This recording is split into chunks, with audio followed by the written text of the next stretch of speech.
So you're entering this situation so cautiously now, Gemini. You're bracing for the worst, but expecting the best. Let's dive in.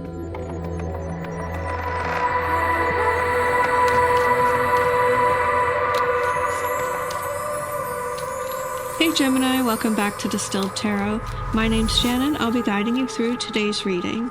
This is a timeless reading for Gemini Sun, Moon, Rising, Venus, and or wherever Gemini falls in your chart. Crosswatchers are also welcome. My intention for this reading is to help you come into better alignment with your highest good in this moment. Let's see what's going on with Gemini. Four of Pentacles is the first card out, so you find yourself wanting to hoard resources, wanting to make sure that you are taken care of and nobody can take your resources from you. You're worried about losing what you have in some sense.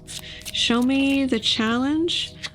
Three of Pentacles. So you're involved with a group of individuals right now, other people on whom you have to rely, that they are keeping up their end of the bargain, and you're guarding your own personal stash to make sure that you don't have to contribute more than what is like contractually obligated. And also you don't want to be stolen from because you're aligning with other people for this joint venture. Show me what Gemini is focused on. Queen of Pentacles in reverse. You don't want to lose access to the resources that you have. You also don't want to give up or divulge your sources for some things.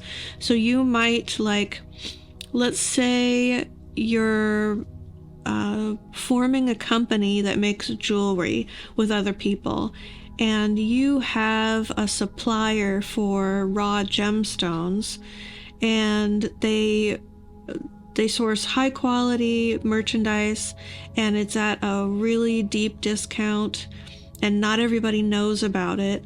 And so you don't want to divulge your source because you're worried that you don't really know the people that you're forming this business with very well, and if they know your source, then they could just steal that information and cut you out of the business and use your source and then not credit you in the way that you're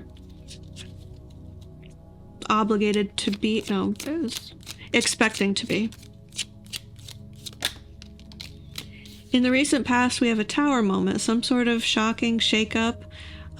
So although it's not clearly indicated, you're recovering from some sort of disruption.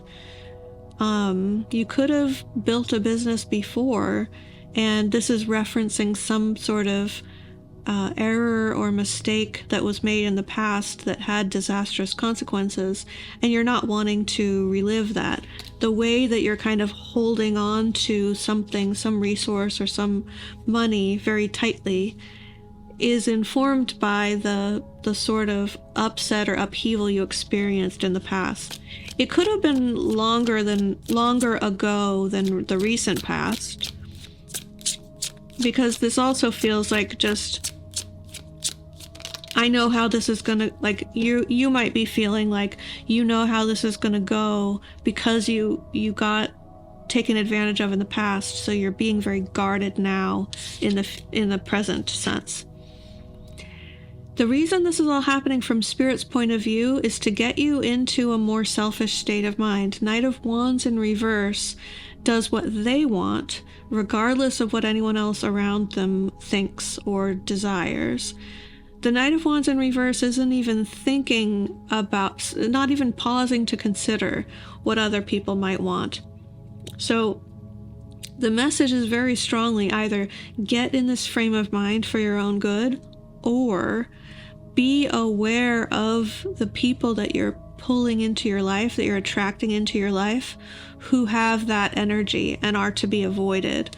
Like, maybe the deeper lesson here, the greater lesson, is to learn what it is that you're doing and the choices that you're making that are causing you to have these sorts of individuals in your life. What's creating the pattern? And how can you make different choices so that those sorts of selfish actors aren't brought into your sphere of influence in the future? Let's see how this develops in the near future. We have the Five of Wands in reverse. So if you're anticipating major competition, for there to be a struggle in some sense, this is an indication that that's not going to come to fruition. It could be an easier road than what you're expecting. The troubles that you're bracing for don't actually end up happening.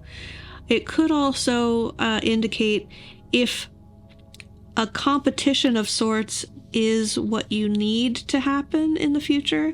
This could be a warning or a heads up from Spirit that it's going to be canceled or delayed. Like, let's say you are forming a business where, okay, let's go ahead with the jewelry business, and you're trying to launch the business in time to be a participant in like a big jewelry expo. And the Five of Wands reverse could be an indication that you don't get to participate in the jewelry expo and compete in that sales forum, or that that the whole event gets canceled, and that affects your business plan in some way. Show me what's going to affect the situation that Gemini does not see coming. Nine of Swords energy, guys. It's stress. It's sometimes like a grief and pain and shame, like mental anguish is the kind of extent of this card, like something that keeps you up at night, stressing and worrying, but sometimes it's feeling guilty about something. I'm not seeing any strong admonishment here in the message that's coming through to change your behavior, but sometimes the Four of Pentacles comes with an admonishment not to be too strongly in a lack mentality, to not limit yourself from receiving more because you're too busy holding on to what you have. If that resonates for you, there could be a message there for you, but overall I feel more so that you're guarded because of past difficulty that you experienced. Now, if difficulty is what you're expecting, then how is this going to surprise you? Let me pull a clarifier or two and see.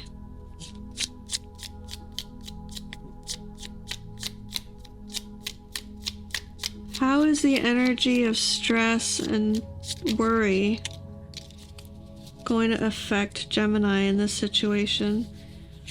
We have the Hierophant and the Five of Swords. Okay, so there could be some, like, receiving a letter in the mail that you're not following the code or the law, or there's some, like, filing form that you didn't fill out, and so there's, like, a disagreement amongst your group about who was supposed to be aware of this.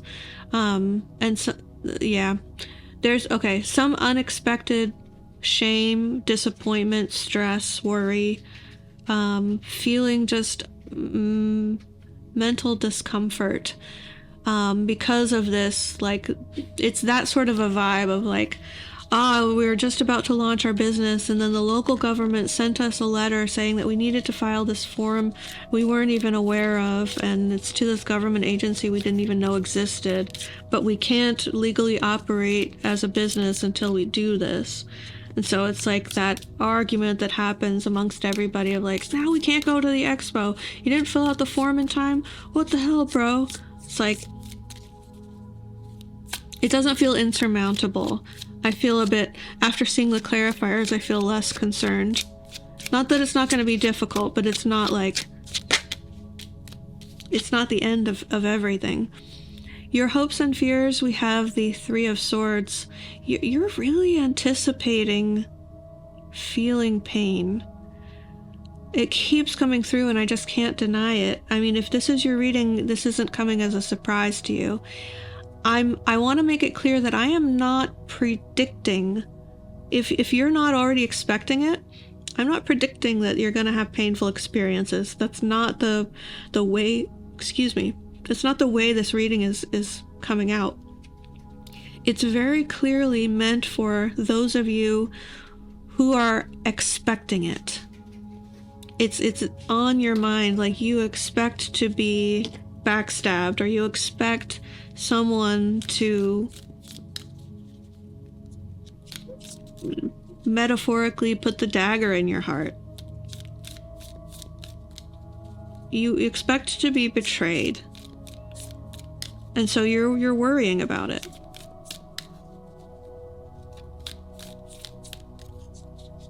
I think you don't like being beholden to other people holding up their end of the deal, because you've been wronged in the past when you had to rely on other people.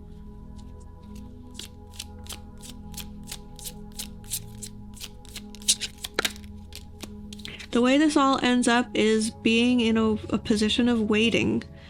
I don't see this resolving in the short term. This may be something that lingers on a bit longer, and you have to remain involved and wait and see how it's going to pan out. Because the Three of Wands is, okay, we've lined everything up. We have all of our ducks in a row. We've sent off all the paperwork. We've ordered all the things. We've booked the trip. And now we're in a position of waiting for the finished product to arrive so we can sell it, or the date of the trip to arrive so that we can get on the plane and go where we need to go. It's this, like, you've set things in motion, and now it's time to wait until everything that you have orchestrated actually comes to fruition so that you can start the next stage of your journey. Let's get you some advice.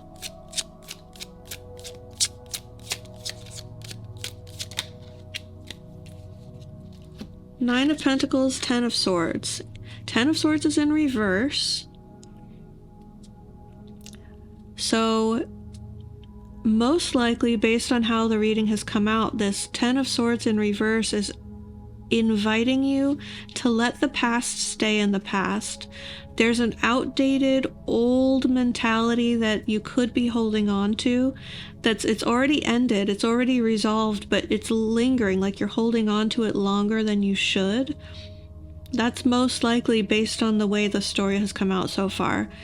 It's also possible that you're predicting an ending or expecting some sort of defeat in a very final sense that isn't going to occur, and to ease up on that expectation. So that's a possible interpretation of this advice. Now I want to turn our focus to the Nine of Pentacles, because this is a very positive message to come through, especially in context of this reading. It's saying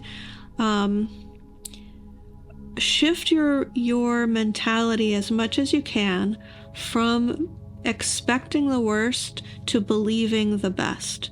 It's the complete juxtaposition between lack mentality and abundance mentality. On the one hand, you have where you started out, this Four of Pentacles, this I need to hoard my resources, I need to hold on to every little penny I have, I can't invest too much because I'm going to be wronged.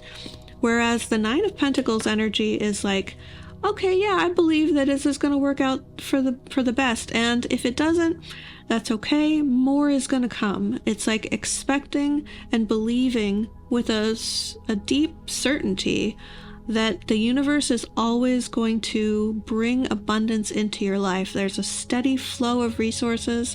You don't have to limit your exposure to risk as much as you are with the same, like, okay, there's always like being disciplined and responsible. I don't want to naysay that. But this is like pushing you in the direction of being more open and trusting and free-flowing, because you believe that things are going to turn out well. And I know that's not an easy shift to make. It's definitely like a lot of internal work required to get from a place of expecting betrayal to expecting abundant success. It's not the easiest shift to make. Nevertheless, your guides are encouraging it. So if that's something that you've been working on, or you see messages come across your feed, or into your awareness from any source, look into it, watch those videos, hear other points of view, look into abundance mindset. One last thing I want to say about Nine of Pentacles energy is that this is saying abundance is possible here. Like, you have the potential future lined up, that you're going to have more than enough money to spend on yourself, on frivolous ways, to splurge, to experience luxuries, not just necessities. So what Spirit wants for you is to have not just enough for the necessities, but have more than enough, and always be in a state of being able to splurge on things and have that be part of your normal everyday experience, that you don't have to pinch every penny, but you can, if you want something, yeah, go ahead and get it. If you want that, absolutely. You don't have to go over every detail of the budget before deciding whether or not to make a purchase. And again, I'm not discouraging financial responsibility. I'm describing the energy of the Nine of Pentacles in contrast to where I see your energy now, to get more in the direction of ease with money and abundant energy of yes, I believe that more is gonna flow to me, so I'm not too worried about spending that extra $5 on the biggie size combo or whatever it is. Get the nicer version. That's the message that wanted to come through. Don't scrimp on quality. Don't cut corners.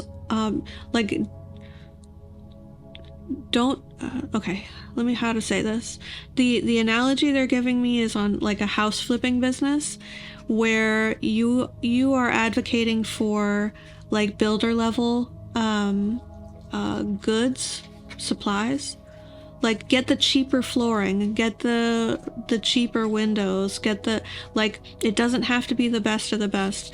If that's your story, if that's resonating, this is very strongly advising you to let go of that mindset. It's outdated. Not my opinion, just potentially the way that message is coming through. Sorry if you hear my dog coughing up a storm. She's being a little bit loud in the background here, the way that I can hear it here in the studio. If that is resonating, then it's your spirit team advising you to go for the nicer version. You don't have to go all out luxury. You don't have to blow the whole budget, but get the nicer version. Get the real stone. Get the real hardwood flooring instead of the LVP. Whatever that is for you. Obviously, that isn't the particular story for everyone's situation, but extrapolate from that example. You may be really in a position of let's not overspend because this money isn't going to last forever, to if we invest now, it's going to pay dividends in a way that other people are going to see it as luxury. They'll pay a higher price for it. It's going to end up getting us better returns, etc. So I wish you all the best in this project and beyond. Have a wonderful day, and I will see you back tomorrow.